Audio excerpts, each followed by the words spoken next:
In this video, let's find out if you can save view once photos and videos on WhatsApp. First, open up WhatsApp, make sure to log into your account. Now go to the conversation where you have received a view once photo or video. Now if you long press on it, you're not going to find any option to save this image or video.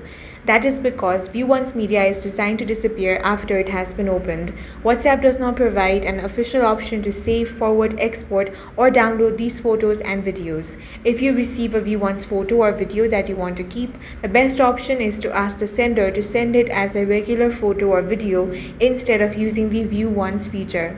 Avoid using unofficial apps or third-party tools that claim to save view once media, as they may compromise your privacy, violate WhatsApp's terms of service, or stop working after app update. That's all for this video. If you found it useful, make sure to hit the like button and subscribe for more videos like this.